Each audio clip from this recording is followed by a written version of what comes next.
Hello people, నమస్తే. ఇది మా హైరమ్మ అన్నప్రాసన రోజు రికార్డ్ చేసిన వీడియో అనమాట. అమ్మాయిలకైతే 5 మంత్స్ నిండిన 5th డేకి, అబ్బాయిలకైతే 6 మంత్స్ నిండిన 6 డేస్కి చేస్తారు అన్నప్రాసన అన్నది. యాక్చువల్గా ఆ రోజు మార్నింగ్ గుడిలోనే సెలబ్రేట్ చేసుకున్నాం. ఇంట్లోనే బెల్లంతో ప్రిపేర్ చేసిన పరమాన్నాన్ని తీసుకెళ్ళి గుడిలో పంతులు గారి సమీపంలో అన్నప్రాసన అన్నది సెలబ్రేట్ చేసుకున్నాము. బట్ ఆ వీడియో అన్నది మిస్ అయింది. అండ్ ఇంకా ఈవినింగ్ ఇంటి దగ్గర ఇంట్లో నార్మల్గా డెకరేట్ చేసుకున్నాను అనమాట. డెకరేట్ చేసుకొని మళ్ళీ కొంచెం ఫార్మాలిటీగా తినిపిస్తూ కొన్ని ఫొటోస్ దిగాము.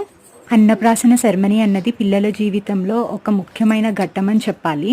ఎందుకంటే ఫస్ట్ టైం మొదటిసారిగా వాళ్ళకి అన్నం తినిపిస్తాము.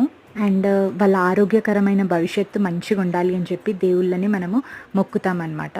అండ్ నా వీడియో కనుక మీరు ఫస్ట్ టైం చూసినట్టయితే లైక్ చేయండి. అండ్ మా హైరమ్మని బ్లెస్ చేయడం మర్చిపోకండి. తను హెల్తీగా ఉండాలి అని చెప్పి బ్లెస్ చేయండి. అండ్ నా డెకరేషన్ ఎలా ఉంది, నచ్చితే సబ్స్క్రైబ్ చేసుకోవడం మర్చిపోకండి.